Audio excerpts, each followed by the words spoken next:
In other news tonight, fishermen continue to praise the new fisheries bill, which prevents foreign spouses of Bahamians from engaging in commercial fishing.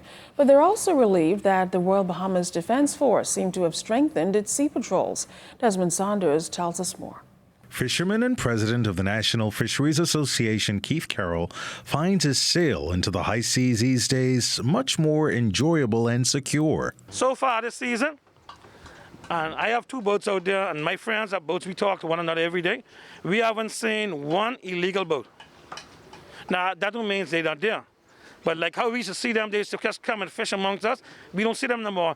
And our traps hasn't been bothered with like how they used to. So we could tell that they wasn't in the area. No doubt the Royal Bahamas Defense Force has been relentless in its efforts in protecting the local fishing industry. Commodore Dr. Raymond King telling ZNS News that its multi-layered security strategy, intelligence sharing, alliance with the local Fisheries Association, and joint operations with OPBAD and Cuban Border Control have been effective at addressing poaching and unregulated commercial fishing activity. This bill, this should have been taking place about 25 years ago. These guys coming here, and they coming to get what they could get. And it's how fast they can get it. They don't care what they do to get it. Now you talk to all these guys, we are conquered. You go to see them, all you see shells all over the bottom. It's like they start from the southern Bahamas, and they're allowed to spread straight through the whole Bahamas, just like cancer. So everything is just dead. There we go. You could all these fellas go to get conquered. Now you know how long take for them to find 200 conch. And years ago, 20 minutes, half an hour, they don't get the boat full up with conch.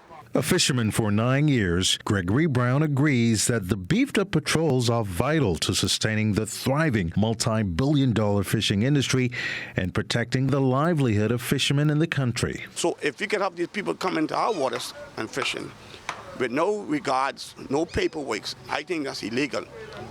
So what the government implement is that the waters of Bahamians, if you're a Bahamian, we have no problem. So I don't see what's the big issue on other people around the country fighting for our rights. Fishermen also calling for the introduction of an inclusive fisheries curriculum in the public school system. I thank God I could fish, because if I couldn't fish right now, I'm a limbo dancer in a hotel. Hotels are closed down. The only thing I could turn to is just fishing. And if it wasn't for me being a fisherman, my bills would be sky high. But because I could go out and fish, I could feed my family.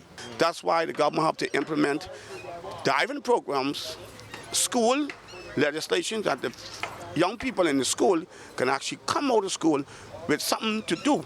Because if you don't teach the young, who can tell them? With stringent marine regulations and measures now in place to safeguard the industry, Bahamian fishermen at this Montague ramp hope their interests remain a priority for local authorities. Desmond Saunders, ZNS Network News.